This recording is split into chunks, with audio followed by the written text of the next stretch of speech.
Hello, જય શ્રી કૃષ્ણ. કેમ છો બધાય? આશા રાખું છું કે બધા મજામાં હશો.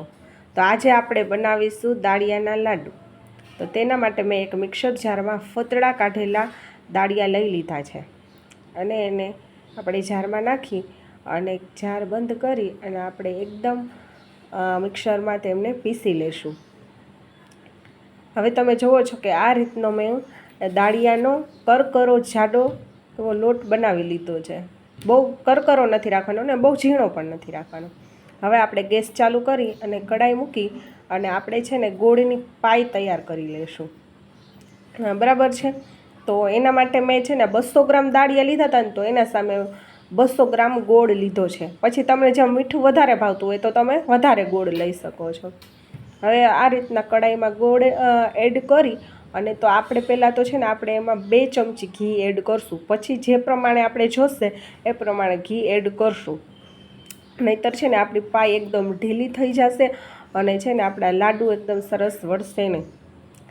હવે આ રીતના આપણે ધીમે ધીમે ગોળને એકદમ હલાવતા જઈશું અને આપણી ગોળની પાઈ તૈયાર કરશું. આપણે છે ને બહુ એકદમ આકરી પણ ગોળની પાઈ તૈયાર નથી કરવાની અને એકદમ સાવ ઢીલી જે ગોળ કાચો સ્વાદ આવે ને એ રીતનો પણ તૈયાર નથી કરવાનો. આ રીતના આપણે જેમ હલાવતા જશું તે રીતના આપણી આ રીતની ગોળની પાઈ છે ને તૈયાર થતી જશે.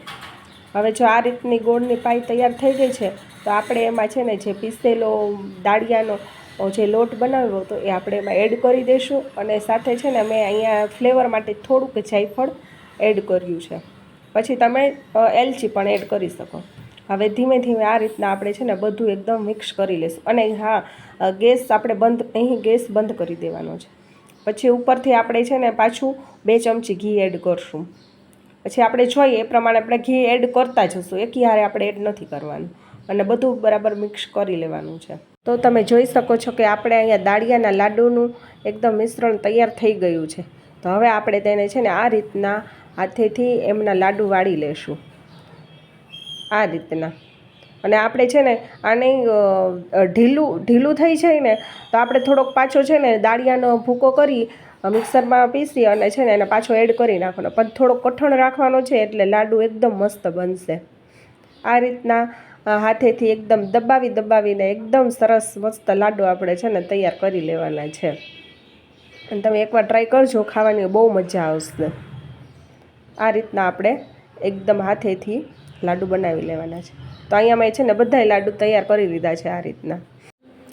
તો તૈયાર છે આપણે દાળિયાના લાડુ. જો તમને મારી આ દાળિયાના લાડુની રેસીપી ગમી હોય તો ચેનલને સબસ્ક્રાઈબ જરૂર કરજો.